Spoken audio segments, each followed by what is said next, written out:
mu nekk donc li ñu koy dooree énième intervention bi nga xam ni chef de l'État daal dina koy def ci wàllum dund gi naka la ñuy def nag ba marché bi am approvisionnement correct ci donc Ramadan bi nga xam ni moom la ñu weesu. Donc ñëwaat nañ ci bu baax a baax mais aussi ñëwaat ci li nga xamante ni moom moo di contexte bi entre autres li nga xam moom la ñu daal di génn di lii di 4 avril bi donc vers la souveraineté spatiale ñu ngi ci jëm ci wàllum espace bi donc gis ngeen ni Sénégal lancé na Gaynde Sat donc ayubés yi ñu génn wala sax weer yi nga xam ne moom la ñu daal di génn en tout cas Sénégal bëgg nañu souveraineté ci wàllu woowule mu nekk une ambition nationale boo xam ni ñu ngi koy porté jëmale ko ci science ak ci innovation moom le président de la République Bassirou Diomaye Faye daal di affiché dimanche volonté bi nga xam ne am na ko ngir daal di def faire du spatial un pilier stratégique donc du développement national. Ci lancement bu deuxième édition bu Space Bass bi muy Space Bass je crois que noonu la j'ai bien prononcé benn l'anglophone une caravane donc scientifique boo xamante ni dina sillonner les 14 régions du Sénégal moom le chef de l'État daal di réaffirmer son ambition de positionner donc le Sénégal comme une future nation spatiale daal nañuy organiser par l'agence en tout cas sénégalaise d'études spatiales ASES mu nekk ab tournée boo xam ne dafay viser ngir daal di vulgariser les sciences et les métiers du spatial dans un discours boo xam ne prononcé na ko ca Dakar moom le président de la République daal di souligner aussi importance bi nga xam ne am na ko ñeel wàllum souveraineté technologique ba noppi di annoncer plusieurs projets phares ab centre d'assemblage de microsatellites ci la daal di bokk waaye tam incubateur pour startups ci la daal di bokk waaye un observatoire aussi et un musée de l'espace ci la daal di bokk moom le président de la République daal di également appelé woote waat ngir ñu daal di renforcer attractivité des filières scientifiques ci l'école yi alors que seuls 7,5% des bacheliers ñoom ñooy inscrire actuellement ci domaine science mu ni nag sans science il est impossible de relever les défis de demain di kàddu yi président de la République Bassirou Diomaye Diakhar Faye Sénégal daal dinay amorcer encore une fois aussi li nga xamante ni moom moo di tournant décisif ñeel wàllum énergie plus donc accessible ak durable moom le ministre de l'énergie Birame Souleye Diop daal di annoncé ci RSI donc une baisse majeure du coût du kilowattheure bu wàllum courant gi leen ne nag dina jóge ci 117 à 60 francs moom kilowattheure bu courant bi la grâce à une série de réformes boo xam ne accès nañ ko sur l'exploitation du gaz national au cœur de cette stratégie donc j'y arrive figure le projet Yaakaar Teranga ba nga xamante ni Cosmos moom moo ko daal di piloter moom Cosmos énergie avec un gisement bu ñu estimé ci 25 TCF donc entièrement dédié au marché local d'autres leviers yi nga xamante ni ñu ngi ko ci daal di inclure moom mooy la conversion des centrales au gaz ak expansion bu solaire bi ak li nga xam ne moom moo di la renégociation du projet GTA pour daal di garantir ab approvisionnement plus conséquent ci wàllum énergie ci biir réewum Sénégal dina tax mu gën a yomb gën a yaxan l'État di ambitionné aussi daal di renforcer indépendance énergétique ci Sénégal ba noppi yokkaat bu baax a baax la production directe de la Sénélec aujourd'hui dominée à 67% par des opérateurs privés.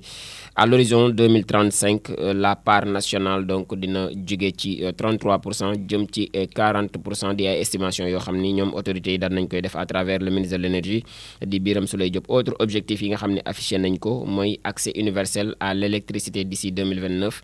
contre 65% en milieu rural actuellement mu nekk le gouvernement bi nga xamante ni ñu ngi prévoir notamment daal di adapter les coûts d'accès pour pour les ménages modestes waaye nag ci njeexantal ga mu ni nag Sénégal dinañ miser ci un mix donc énergétique plus vert avec 40% d'énergie renouvelable d'ici 2035 boo xam ne dina concilier en tout cas baisse des coûts ak lutte contre le changement climatique muy xëy na wàllum climat di alam gi nga xamante ni naka la ñuy def ba wàññi pollution bi waaye mën a am produire li nga xamante ni moom moo di électricité bu doy ngir Sénégal ak sénégalais yi APR aussi di exiger ay leeral ñoom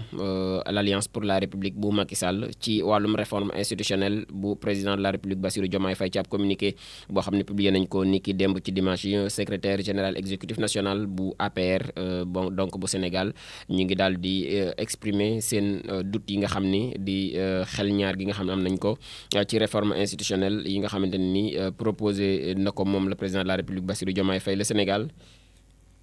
ñoom donc secrétaire national exécutif boobee di insister waat ci la nécessité bi nga xam ne am na ko ngir daal di clarifier immédiatement ci wàllu woowule pour daal di évaluer aussi pertinence bi nga xam ni dina ko daal di am ñu ngi souligner aussi que priorité yi actuellement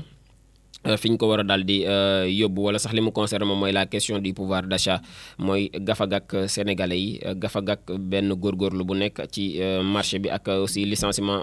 massif yi nga xam ni am na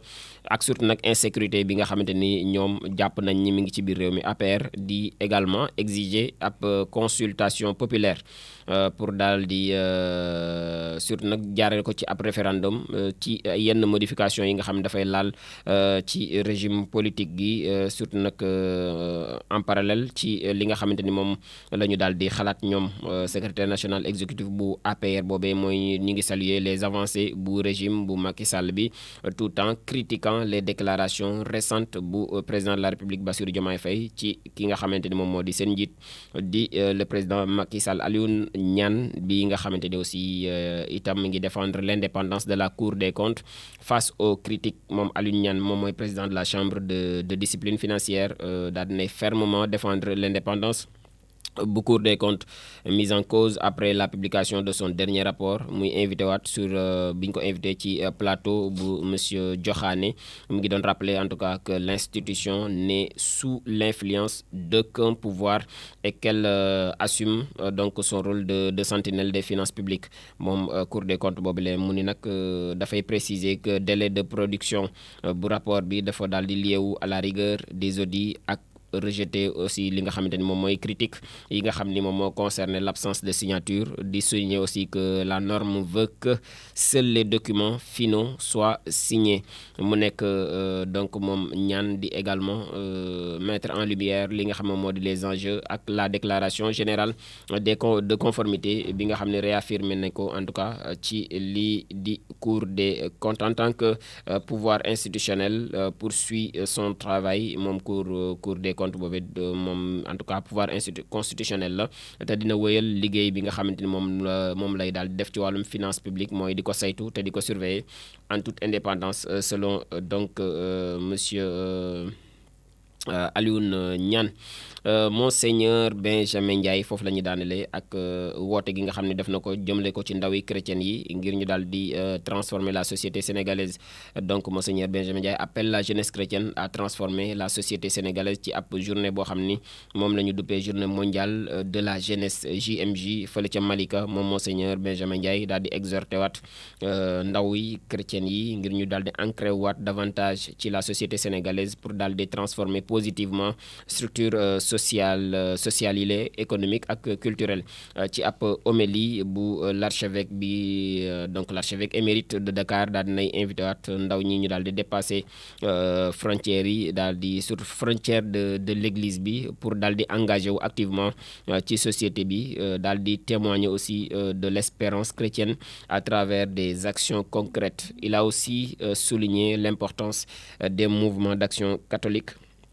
pour la formation et l'inspiration des jeunes dans leur maison ñoom kuréel googu di JMJ donc de cette année ñoom daal nañu également profité ci occasion bi rendre hommage kii di Monseigneur Benjamin Ndiaye nga xam ni dafay daal di démissionner ci donc bopp archevêque bu Dakar boobule qui donc prend sa retraite après 10 ans à la tête de l'archidiocèse de Dakar. Il sera donc remplacé par Monseigneur André Gueye bi nga xam moo nekkoon fii ci Thiès le 3 mai prochain li daal moom mooy globalement li tënk actualité bi léegi dañuy dem sans transition ci li nga xamante ni moom moo di clip du jour ak Assane Ndiaye donc buñ ci jógee doog a daal di ñëw yaatal ci